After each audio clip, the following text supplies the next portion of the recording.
Grand Paris, Caroline Brun sur BFM Business. Il y a les experts comptables estampillés et ceux qui font mine de l'être. Pour en discuter, je reçois Stéphane Cohen. Bonjour. Bonjour. Vous êtes le président de la commission exercice illégal de l'Ordre des experts comptables d'Île-de-France. Avant l'été, sur ce plateau même, vous nous aviez alerté, vous aviez annoncé le lancement d'un site internet qui était une sorte d'appel à dénonciation en quelque sorte, même si le mot est un peu difficile, mais en même temps c'est quand même un peu ça. En tout cas signalement, on va dire. Voilà, quelques mois plus tard, vous avez donc un bilan. Oui, tout à fait, on a un bilan, c'est une vraie réussite. Plus de 7000 visites, donc pour un site internet dédié à cette seule cause, c'est énorme. Sur ces 7000 visites, c'est plus de 80 signalements aujourd'hui effectués au travers de ce site, plus un certain nombre de questions qui ont été posées par les internautes, qui sont pour la plupart d'entre eux des chefs d'entreprise, mais aussi on trouve des experts comptables et puis on trouve aussi certainement des illégaux masqués, puisque ce site a aussi une vertu, c'est celle d'être persuasif et dissuasif dans ce combat. C'est-à-dire que vous pensez qu'il y a vraiment parmi les internautes, parmi ceux qui vous ont contacté, certains qui essayaient de savoir jusqu'où ils pouvaient aller, Exactement. Quels étaient vos moyens de les repérer et tout ça? Tout à fait, tout à fait. J'en suis persuadé. Les illégaux s'adaptent très vite sur un terrain qui est un terrain tout à fait légal, mais ils arrivent vite à utiliser la loi pour pouvoir la contourner et échafauder des systèmes audacieux de type création de structures en association malheureusement avec des experts comptables qui tombent dans le panneau et qui font de la couverture d'exercice illégal. Nous d'ailleurs nous-mêmes nous sanctionnons cela, mais ils n'hésitent pas également à aller vers le multisalariat.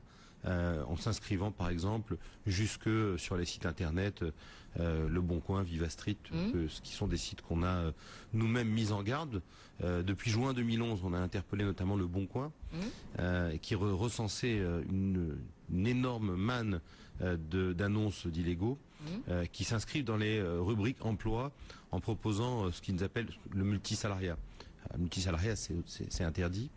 On a mis en cause ces deux sites, Le Bon Coin et Viva Street, depuis 2011. On a mis du temps à les faire venir. C'est en saisissant la presse que finalement nous avons rencontré Le Bon Coin et Viva Street. Et donc ils sont d'accord pour faire le ménage, c'est ça que... Alors on n'a pas encore rencontré Viva Street, mais Le Bon Coin est d'accord pour faire le ménage, comme vous dites, à la fois pour mettre une modération a priori, des modérateurs physiques, puisqu'ils ont 200 modérateurs physiques qui vont pouvoir, sur la base des instructions qu'on va leur donner, dénicher, entre guillemets, la fausse annonce de salariés. Mais également, ils vont supprimer par contre toute la rubrique service, comptabilité, qui existait sur ces sites internet, ils vont la supprimer. Et puis, il va y avoir des messages d'alerte à tous les illégaux qui vont pouvoir passer une annonce. Et puis également une modération a posteriori qui est faite par nous, par nos services, où on leur envoie tous les jours, ce matin par exemple, on leur a envoyé une vingtaine d'annonces qu'on a identifiées sur le site Le Bon Coin, et ils les suppriment dans la foulée. Donc il y a une collaboration qui s'installe avec Le Bon Coin, ils ont pris conscience du problème. Alors pour bien camper le décor, pour bien expliquer aux auditeurs, aux téléspectateurs, au fond, un expert comptable, ça se voit comment ? Ça ressemble à un faux comptable physiquement déjà. Mais c'est vrai que c'est une bonne question parce que quand on va voir le médecin, on lui demande pas forcément sa carte de médecin. On a confiance parce qu'il y a une plaque et puis il a ses ordonnances et puis on lui fait confiance. Un expert comptable, c'est pas si simple parce qu'on met pas au mur forcément notre diplôme d'expert comptable. La meilleure chose à faire pour identifier l'un ou l'autre, c'est le site internet de l'Ordre des experts comptables sur lequel vous avez la liste de tous les experts comptables inscrits au tableau de l'Ordre des experts comptables. Il y a le site régional qui est www.oec-paris.fr et puis il y a le site national où on retrouve tous les experts comptables de France, c'est www.expert-comptable et puis vous avez également notre site compta-illégal.fr où vous trouvez effectivement l'annuaire des experts comptables. Donc je crois que la meilleure chose à faire, c'est de vérifier. Stéphane Cohen, du point de vue du petit chef d'entreprise, de la PME, qui éventuellement n'a pas de très gros moyens, et à qui on propose un service évidemment meilleur marché, j'imagine, que l'expert comptable. À quoi il s'expose? C'est-à-dire, quel risque il prend? D'abord, je m'inscris en faux par rapport à cette notion de meilleur marché. Oui. Je crois que je vous l'avais déjà dit quand j'étais intervenu sur votre plateau. C'est une notion totalement fausse. Je vais vous donner deux exemples. Le premier exemple, c'est une association, parce que j'ai fait ressortir ces dossiers par mes services, une association d'aide à domicile. L'illégal facture 11 000 euros par an à cette association, ce qui est énorme. C'est-à-dire qu'un expert comptable, dans ce cadre-là, sera certainement moins cher qu'un illégal. Donc déjà, première notion fausse. Depuis 2009 qu'il intervient sur cette société, enfin cette association plutôt, il n'a pas sorti un seul bilan. Entre-temps, l'association fait l'objet d'un contrôle fiscal, puis d'un contrôle d'URSSAF. Elle ne peut pas payer, évidemment, puisque c'est des taxations d'office, parce qu'il n'y a pas de bilan, il n'y a pas de liasse fiscale. Donc, on arrive à quoi? Une situation dans laquelle l'association va être mise en liquidation. La dirigeante de l'association vient de faire une tentative de suicide.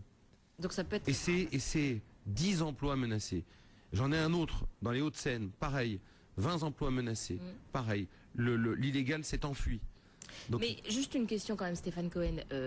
Même quand on n'est pas un très grand chef d'entreprise, on sait bien qu'il faut faire un bilan, on sait bien que le concept de liasse fiscale existe. Donc quand même, une présidente d'association qui ne tire pas la sonnette d'alarme quand elle ne voit rien arriver, c'est un peu curieux, non? Mais elle a tiré la sonnette d'alarme tout de suite, puisque dès que son bilan devait être sorti, elle a commencé à écrire à son comptable. Et là, c'est les abonnés absents, c'est ça? C'est les abonnés absents. Ou alors, c'est dès qu'il y a un contrôle fiscal, c'est la fuite. D'accord. Ils disparaissent dans la nature. Ferment leur société et disparaissent dans la nature. Donc on a un certain nombre de cas, même beaucoup, dans lesquels les illégaux sont en fuite, recherchés par les services de police judiciaire. Alors Stéphane Cohen, vous avez dit tout à l'heure à peu près 80 signalements, donc c'est transmis au procureur de la République. Qu'est-ce qui va leur arriver? Quelle est la suite? Alors, nous, quand un dossier nous est signalé, on demande qu'il y ait le maximum d'informations ou pièces justificatives qui nous permettent à notre tour d'effectuer un signalement au parquet.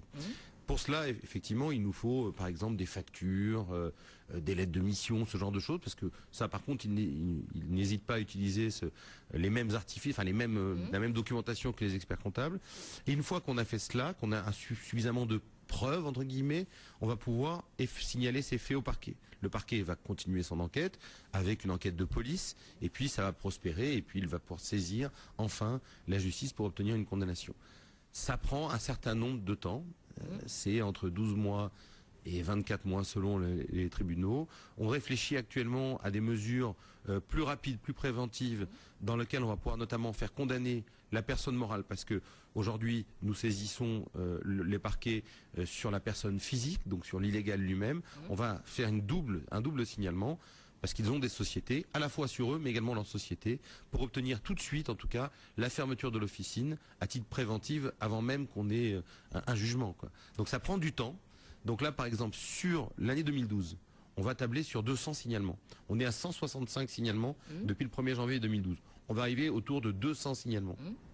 Ces 200 signalements vont se transformer, pas en 200 signalements parquets, parce qu'il y a effectivement des illégaux qu'on reçoit et qui arrêtent tout de suite parce qu'ils ont 2 dossiers, on leur fait peur, on leur explique que c'est dangereux pour eux ainsi que pour les clients. Ils ne savaient pas forcément mesurer. Exactement, ils arrêtent, c'est à peu près la moitié. L'autre moitié, c'est signalé au parquet. Après, ça produira effectivement des jugements. Merci beaucoup Stéphane Cohen. Je rappelle que vous êtes le président de la commission exercice illégal de l'Ordre des experts comptables d'Île-de-France. On marque une pause et on va partir au musée d'Orsay.